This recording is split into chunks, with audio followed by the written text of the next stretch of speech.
Hello, everyone. Today we'll talk about binary search using the XLOOKUP formula. Let's start by noting that the XLOOKUP formula is used for cross-referencing. It returns a value in the results range at the position where a match was found in the search range. This formula allows for binary search. Binary search is an algorithm that works faster than linear search because instead of checking values sequentially, it pre-analyzes sorted data ranges by dividing ranges in half to quickly find the desired value. So, in our example, we have a table with order numbers, product names, and prices. In our example, we want to input various order IDs and consequently display search results for product names and prices. In this case, I have already prepared the formula, and here's what our result looks like. When we change the value in our search cell, we see that the value changes to the correct one from the given list. Now we will build this formula from scratch and talk a bit more about its syntax. So, the XLOOKUP formula. We select it from the list and then look at its components. The first three are mandatory values. The first is the search key. It can be set as a numeric value within the formula itself, or by referencing a cell containing our values. In practice, referencing a cell is most often used so that we don't change the formula each time but can dynamically change this parameter. Next, in second place, we have the lookup range, which is the range where we'll search for our key. Then we have the result range, which is the data range we want to output as a result, matching the first list containing our search key. Then we have three optional syntax conditions: missing value, match mode, and search mode. Missing value is responsible for setting the parameter we'll display if we don't find our key in the range. This could be missing, not found, or simply a blank value. Next is match mode. Match mode is also optional, and it's used to set how precisely we want to find and search for our key in the range. Specifically, if we set the value to 0, we search for an exact match by the key. If 1, it will search for an exact value or the next value close to our key but larger. If -1, it will look for an exact match or a value smaller than the key, and 2 is used for wildcard matching, but this is rarely used, so we won't discuss it today. Generally, for this part of our syntax, we'll use 0 by default to find only exact matches. Moving to the last part, search mode contains the data where we can implement binary search.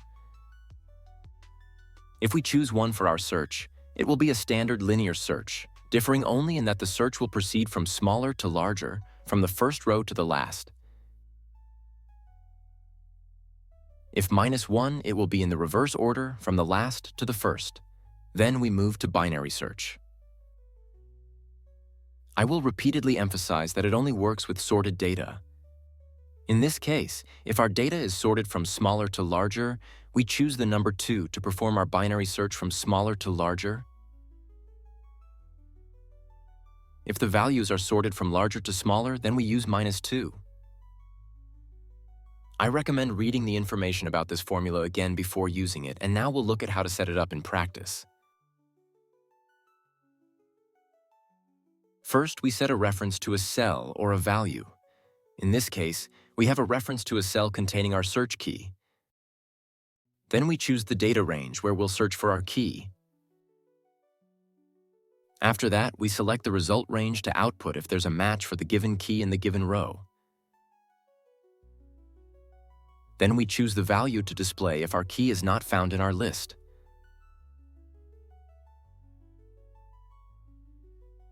After that, we set the value for whether we need an exact match or an approximate one. In this case, we're interested in an exact match. Then we set our binary search. In this case, our values are sorted from smaller to larger, so we set the number 2. We choose it, and we see that our formula matches the previous one, and we see that at number 105 we have the correct information displayed. We can also test it on other values, and we see that it will pull the correct value. In this example, we see that sorting is very important when using binary search. In a practical life example of how it's often used, if several people are simultaneously filling in transaction or order fields, there can often be value repetitions like 106 inches twice, or there might be additional sorting or filtering by names, and in this case, our formula will break.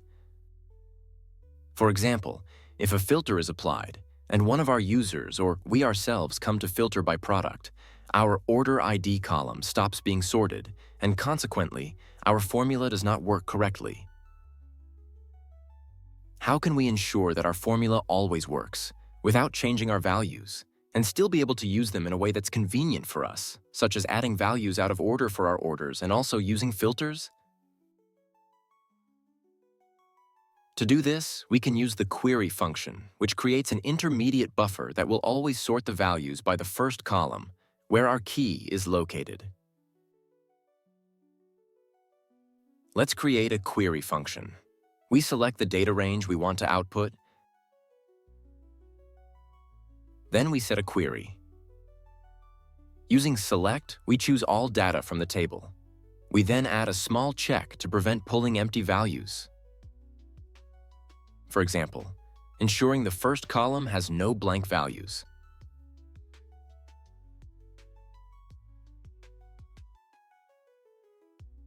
After that, we sort our range by the first column, which contains our key, and choose to sort it in ascending order. We save the formula and we see our values displayed. Now, no matter how we filter values, they will always be displayed in the correct sequence. When copying our formula, we check if it displays correctly.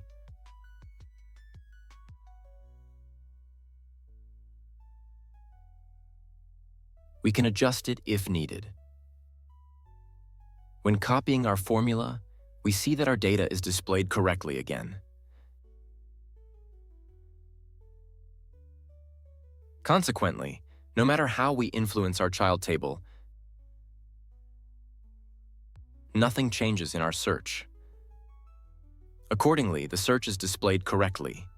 If we want to sort our values in descending order, we can set this through the query function using desc and change the value in the formula from 2 to -2. So the binary search understands the values are sorted from larger to smaller. In conclusion, our formula can work by default without binary search. If we choose all our values, the formula will use a simple linear search, which will also work quickly. However, binary search can be very useful if we have a lot of data, not 100 rows, but 1,000 or more. In such cases, this search might work better, so choose the most suitable application method for the XLOOKUP formula. You can use either linear or binary search. Now, with this explanation, you've learned how to set the correct parameters so that you can also use binary search. That's all for today. Give it a like if you enjoyed the video. If you still have any questions, ask them in the comments.